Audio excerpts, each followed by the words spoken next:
My name's Stephen Eric Lee. I go by E. Lee. I'm from Bloomington Normal, Illinois. That's where I live now as well. I just moved back a couple years ago. Lived in Chicago for about 20 years. I've noticed there's like a cartoon theme going on in Chicago, and it's like cartoon and reality mixing. And I don't know, Kayla Mayhaffey and Heber Brantley and Steve Seeley and even Sergio Farfan, people like that. It's kind of like there's a cartoon element, but there's also this reality element that are kind of mixing, and I feel like it feels kind of Chicago to me. Street art connected with gallery work and how they merge, I think, is a big influence there as well. JJ, the artist that I work with quite a bit, helps me kind of move things into digital, creates, I can do stencils with them, I can make sculptures. He helps me with that because he does 3D CAD type of things. But yeah, oil board's really great for stencils. One of the best things I've ever used. And there's, like the birds, like they're very intricate. Mm-hmm. And JJ, a couple weeks ago, he's like, do you want me to just flip it and do, the other side too, bird? So you've got two of them, one for each side. Because I'm used to just turning the stencil. Yeah. And the fact that he could do that, in a couple hours, is pretty insane. Yeah, it's so cool. So now, if you could collaborate with any artist, living or deceased, who would it be?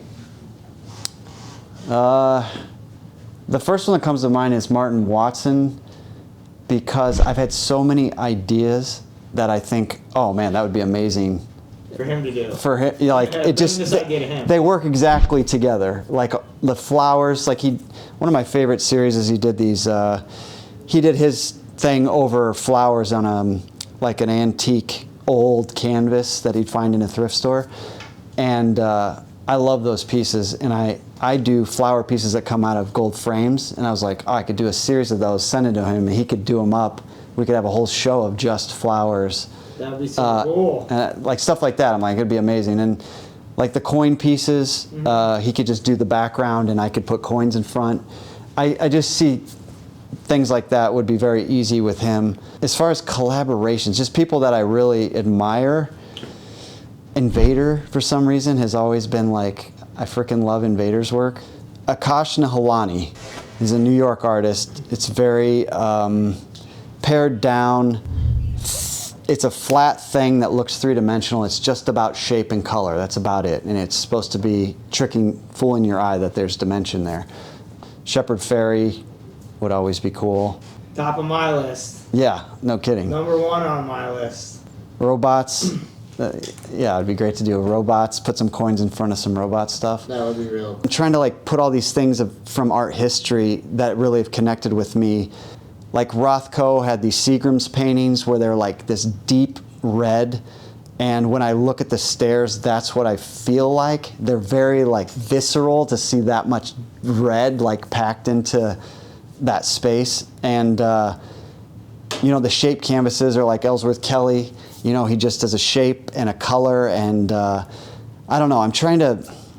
Here's the thing that brings them all together.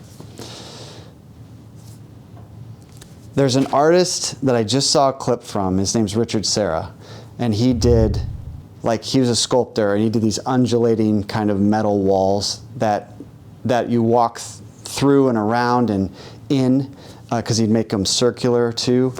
And he said, the interviewer asked, what do you think about sculpture coming off the pedestal? And he said, I think it's one of the most important things to happen in the 20th century. So what he was talking about is that it used to be something to be admired that was away from you, that was a different thing. You're here and it's there and you're gonna admire it, look at it, talk about it, whatever, but it's separate from you. And talking about it coming off the pedestal was that it is now in your space that you're standing in, and you have to contend with how you interact with it. And I realized when I heard that, I was like, that's what I've been doing. The balloon is coming off, it's no longer a frame, it's not a painting, now it's an object that is floated, and now it feels like it's in your space. The horses and the rabbits and anything that's you know, penetrating through the frame. Out of the frame. It's into like your space. now it's in your space, and now you have to kind of like, whoa, this thing is like Address it. Yeah. The flowers and the stairs, I lit that so it feels like the lighting is coming from the space you're in. It's all lit in the front, and the back is dark, because I want it to feel like you can actually step into it, like it's just right there. So all these things, it's like, I think street art is an extension of this idea as well, because it's taking art from outside of a museum and a gallery, and it's bringing it into the street where you're walking. So I think this idea has been happening for like 50 years. But it's like, how do you do that with painting? How do you make it actually feel like you're in the same space as the painting instead of it's a flat thing that you're looking at? So that's really what brings all my work together, is I'm trying to make something that comes off the wall and makes it something you have to contend with that's in your space. I'm just trying to figure out more ways to make work that is that way, that makes you feel like it's right there with you rather than something you're just looking at, I guess. So yeah. That's awesome. Yeah. That was long, but that's No, it's beautiful. I It's can't. true, and it is. Yeah, it's like outside.